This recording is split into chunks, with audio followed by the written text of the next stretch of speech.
All right, welcome. My name is Vanessa Y Rogers, and you are watching Fairy Tale Flip Story Time.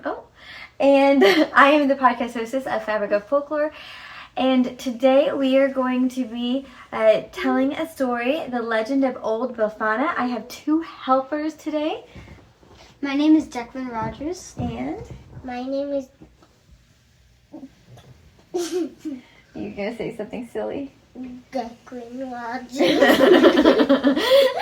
I did not name both of my children the same name. Say your real name. My name is Evelyn. And when I showed you the cover of Old Befana, what did you say? I said that the character that's playing Befana really looks like Stregonona. Yes, we are a big fan of the Stregonona tales, which is also written and illustrated by Tomie dePaola. So that makes sense that they both thought that this was Stregonona story. And this is a kind of a Christmas fairy tale.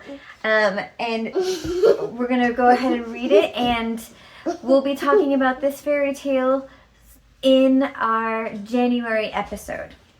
So, The Legend of Old Befana.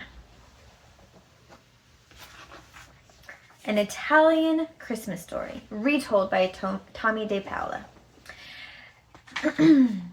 In a small house on the outskirts of a small village in Italy lived Old Befana. She lived all alone and she wasn't very friendly. If any people dared to knock at her door, she never asked them to come in. "I have no time for visiting," Old Befana would say.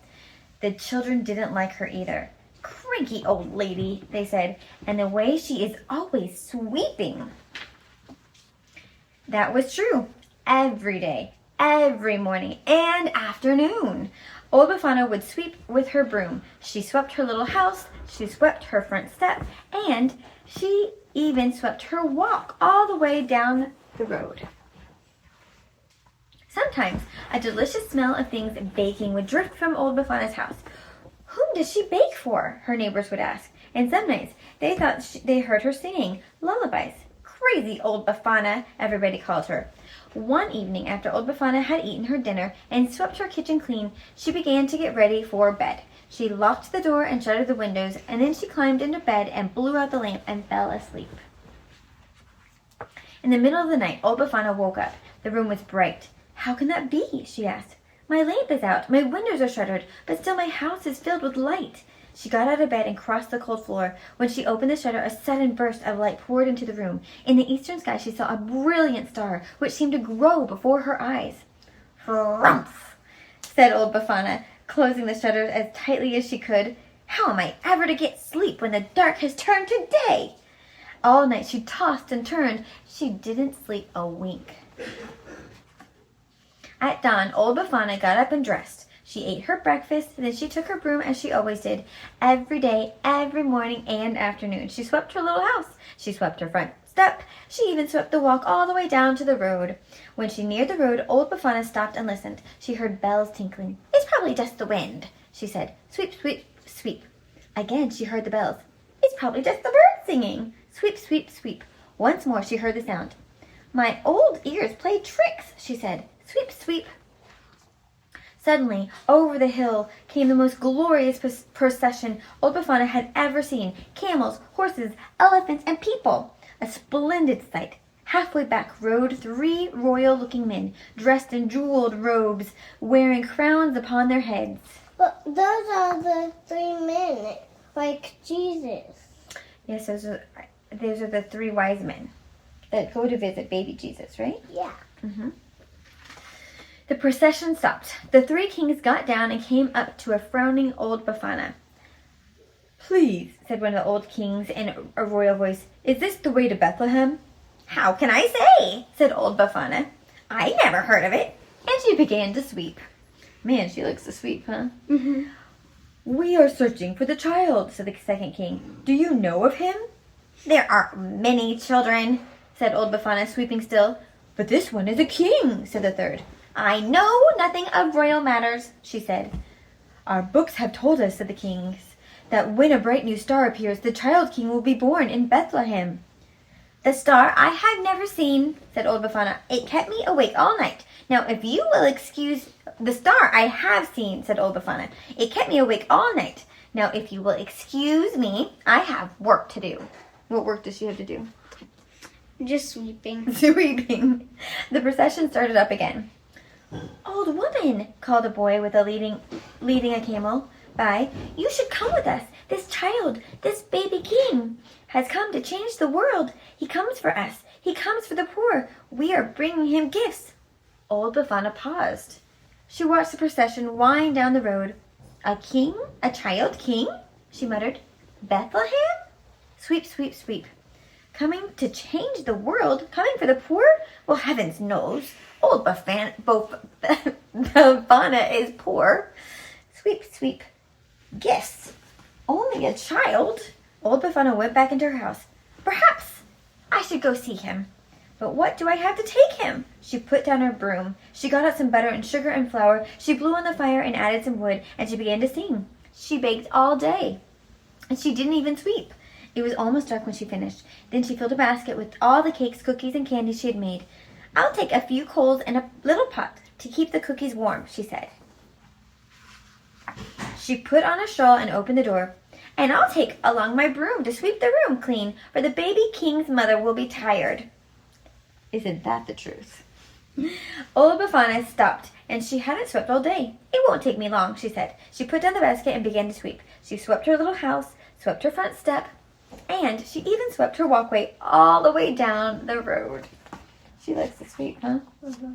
Then she locked her door and gathered up her basket. She pulled her shawl around her and took up her broom. Old Befana was on her way at last. She ran at first, ran, as fast as her legs would carry her. The sun had set, but still she ran. Now the stars shone brightly. Her breath came short, her old legs ached, but still she ran a little bit slower. Old Befana could run no more. I should have left earlier. I'll never catch up, she cried. And where is Bethlehem? She closed her eyes and gave a long sigh. I'll never find the baby king. Suddenly the sky was filled with light, and heavenly angels sang, Glory to all men, the new king is born. Tonight is the night of miracles. Old Befana rose to her feet. Tell me where he is, she cried, picking up her basket and broom. I bring gifts to the child. She began to walk, then run again. This is the night of miracles, the angels sang once more. Wait, she shouted. You must help me. Show me the way to Bethlehem. Old Befana began to feel lighter. She ran faster and faster, so it took her breath away. She was running in the sky. It was a night of miracles. Old Befana never caught up, alas.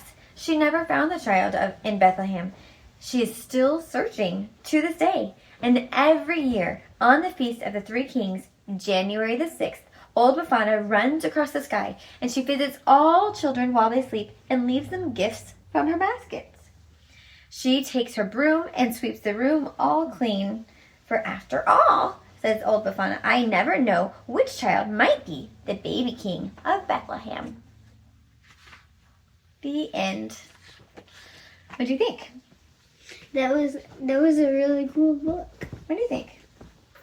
It was short. It was short. Did it remind you of Santa Claus a little bit? Mm-hmm. Does Santa Claus sweep the house? No. That would be nice though, right? Mm-hmm. It'd be nice if Old Befana could come and sweep our house, right? But it would take up a lot of his energy, so he wouldn't be able to deliver presents in time. Probably. But Old Befana is able to do it. She visits all the children of Italy. I don't know how she does that. All right, so But Santa Claus has to deliver presents all around the world. That's true. Santa Claus has more children to The visit. three kings. The three wise men. Well, I guess they were called the Three Kings in this book, weren't they? Now Yes. they're called the Three Kings. The Three Kings.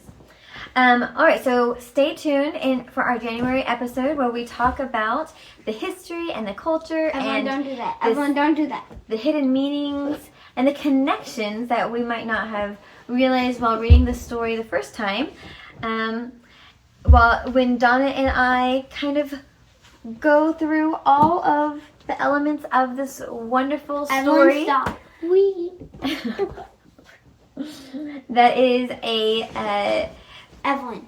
well-known story in Italy. All right, can you say goodbye? Goodbye. Goodbye. Can you hit the stop button? This one. Which one? The red one. For more fairy tale flip insights like this one, please press like and subscribe.